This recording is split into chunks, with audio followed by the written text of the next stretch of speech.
Et on se retrouve donc pour l'invité du jour. Et ce soir, c'est Angel Bettini del Rio qui est avec nous. Bonsoir. Bonsoir. Merci beaucoup d'avoir accepté notre invitation. On est chez vous. Avec plaisir. Voilà, on est venu directement chez vous.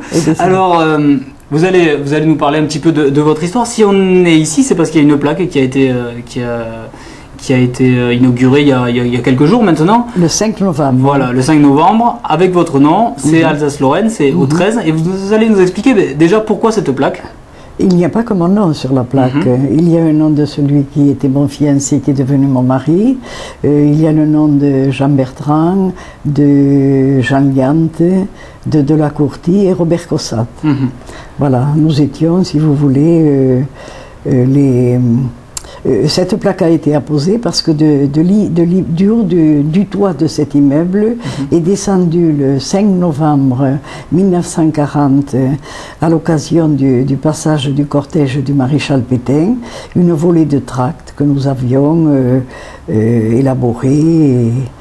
Et alors ils ont été lancés, ces tracts, grâce à un instrument qu'on a appelé la tapette. Donc c'est une tapette, vous imaginez ce que peut être, c'est un peu sur le modèle des tapettes à rats, sauf qu'elle est un peu plus grande bien sûr pour pouvoir placer une pile de papier, et qu'il y a un récipient avec de l'eau, ce qui fait que les garçons sont montés jusqu'à nous, jusqu'à la trappe qui donne sur le toit. Et avec ce récipient rempli d'eau, leur donner le temps de descendre et de s'évaporer enfin de s'éparpiller dans la rue, jusqu'à ce que l'eau s'écoule et que les tracts qui ont rempli leur fonction d'ailleurs. Voilà, alors pour bien expliquer, il y avait le cortège du colonel Pétain qui passait, du maréchal Pétain. Moi je l'appelle Pétain tout court, voilà, Pétain, parce que ça lui était hostile. Nous étions des opposants déjà tout jeunes, disons. Oui, parce que vous aviez quel âge, vous?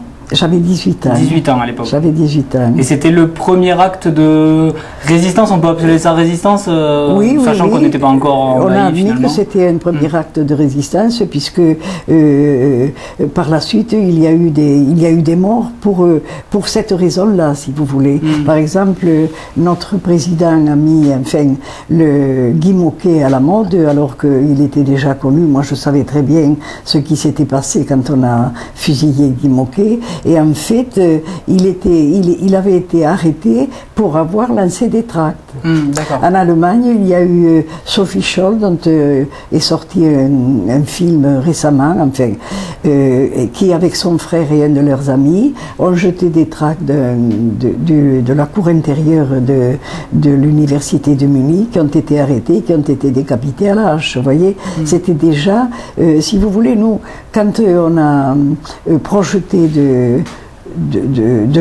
se lancer de tracts, on ne savait pas que ça allait prendre que ça allait devenir un fait historique. Vous n'aviez pas conscience du danger aussi un petit peu, c'est-à-dire ce que vous risquiez, parce que vous parliez de Guy Môquet qui a été fusillé pour ça. Oui, mais il ne savait pas. Vous aviez conscience, quand on l'a arrêté parce qu'il avait balancé des tracts, il ne savait pas qu'on allait le transférer de la santé à Châteaubriand et qu'il y aurait un événement qui pousserait les occupants à le fusiller. Et vous en aviez conscience? En 40, non. Non, on était déjà un peu beaucoup, enfin à notre niveau militant, puisque moi j'avais participé déjà à 14 ans aux grèves de 36, vous voyez. C'était un peu le hasard, vous voyez.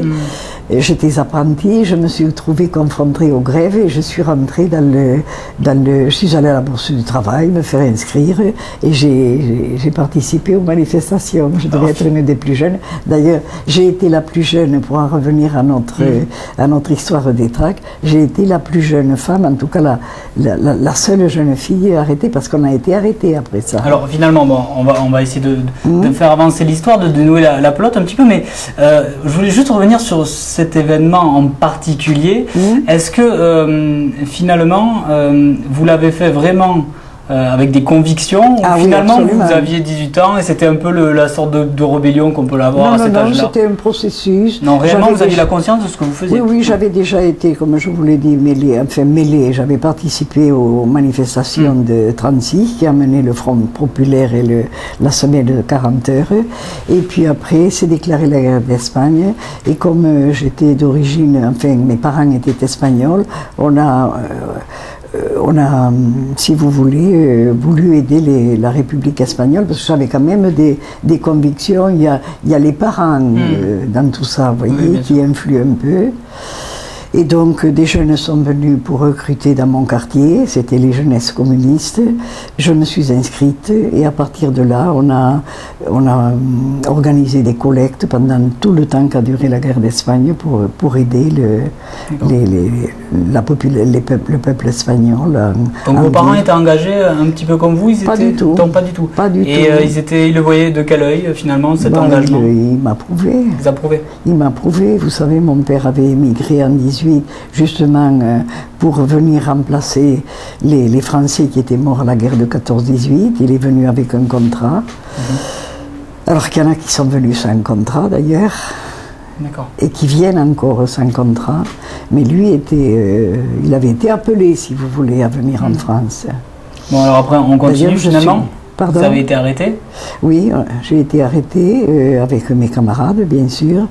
Nous étions 16 appréhendés, mais 14 présentés, si vous voulez, incarcérés par la suite. C'était à quelle date à peu près? Le 26 novembre. Voilà. C'est-à-dire 3 semaines après, on nous a arrêtés.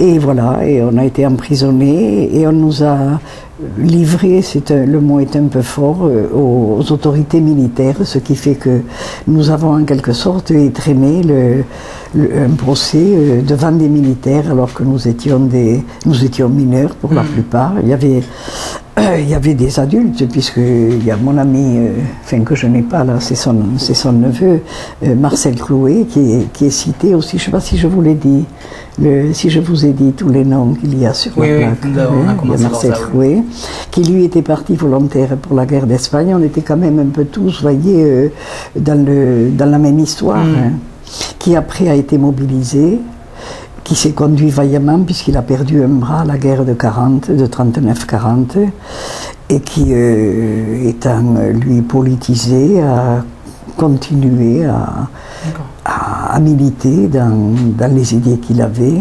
D'ailleurs, il a été arrêté chez mon mari qui était mon fiancé à l'époque. Et voilà. Donc, procès, condamnation. Procès, condamnation. Et après, vous avez vécu des camps, les premiers camps en France. Oui, alors on est passé au procès, on a été jugé par les militaires, donc. Mon mari, qui était donc mon fiancé, je le répète, je ne sais pas si ça va rester, je fais des doublons. Yant et Cossat ont été condamnés à 2 ans ferme, qu'ils ont accompli à la centrale de Nîmes. D'autres qui étaient un peu moins impliqués, ou en tous les cas responsabilisés, tout dépend des juges de l'instruction, ont eu des peines plus légères, c'est-à-dire ça s'est étalé entre 1 an et d'autres 4 et 6 mois, qu'ils ont accompli à la prison Saint-Michel, parce qu'on a été emprisonnés à la prison Saint-Michel. D'accord, vous-même, vous avez fait combien de temps? J'étais arrêtée en même temps qu'eux. Oui.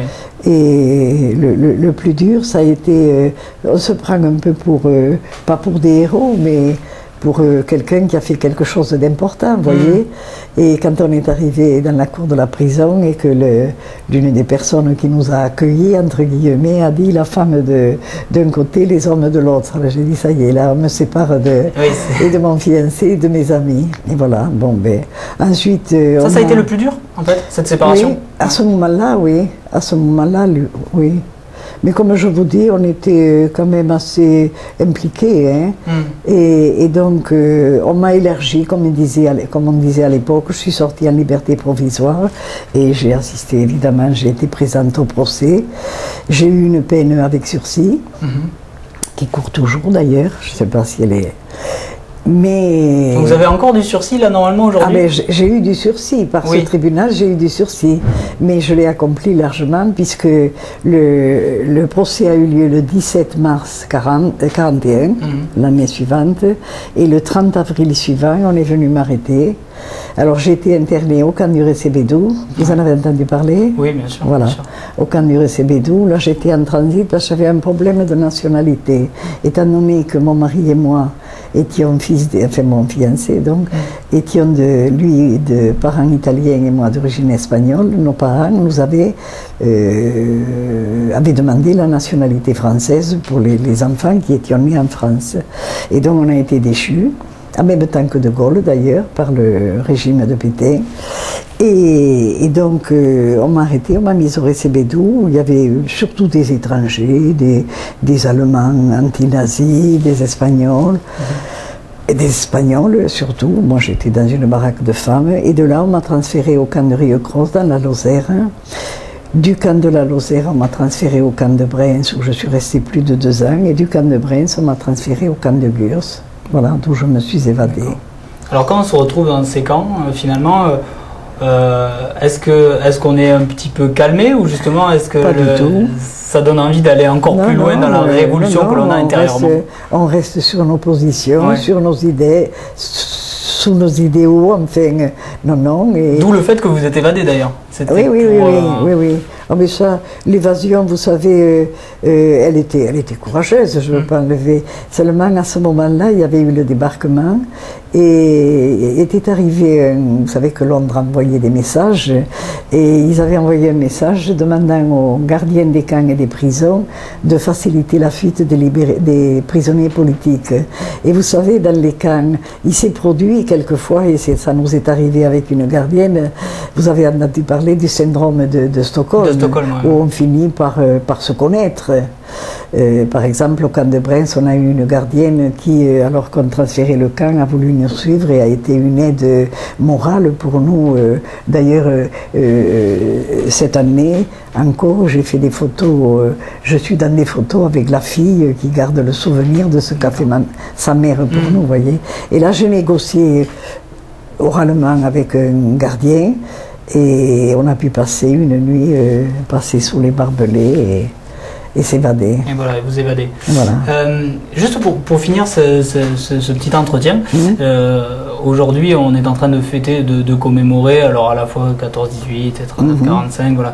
Et on parle, en tout cas le président Sarkozy parle de plus commémorer l'armistice, mais plutôt commémorer une sorte d'entente franco-allemande. Comment vous voyez ça, vous? Est-ce que vous pensez que l'armistice, il faut continuer à le fêter? Et surtout, parce que je sais que, par exemple, vous allez dans les écoles, vous faites ça, ce devoir de mémoire, vous essayez de le transmettre un petit peu.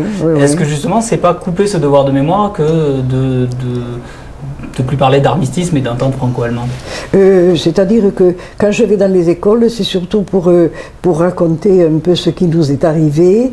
Et c'est plus, disons, on ne peut pas prononcer le mot de politique, mais c'est plus, en tout cas, vous voyez comment je suis, quelqu'un d'assez simple, c'est plutôt pédagogique, et je vous assure que les enfants s'intéressent beaucoup à ce qu'on leur dit, en tous les cas, hein, puisque à la fin des entretiens, ils viennent nous poser des questions encore. J'ai des témoignages des enfants qui, les enseignants les préparent un petit peu, vous voyez. Alors j'ai des piles de dessins, de petites lettres en disant on est content de vous voir. Par exemple, au mois de juin dernier, je suis allée dans une école, à l'école... Allez, maintenant, je ne me rappelle plus de l'école au minime. Et les élèves étaient derrière un portail et ils m'attendaient, vous voyez, ils savaient que j'allais venir. Oui, ça doit faire plaisir, forcément. Donc, alors, maintenant, pour ce qui concerne les commémorations, comme l'armistice, évidemment, le 11 novembre, c'était hier. J'ai écouté attentivement les discours du président et de la chancelière. Je me réjouis. Je me réjouis, j'espère qu'il n'y aura plus de guerre entre la France et l'Allemagne, encore que là, dans le monde entier, il y a des guerres qui sont insupportables. Voilà. Donc l'entente franco-allemande, vous êtes plutôt pour... Je m'en réjouis. Vous en réjouissez. Je m'en réjouis. Et je vous remercie beaucoup en tout cas d'avoir accepté cet entretien avec nous. Est-ce que vous êtes satisfait de... Très bien. Ah bon? Très bien. Nous on se retrouve demain pour un nouvel invité du jour. Au revoir.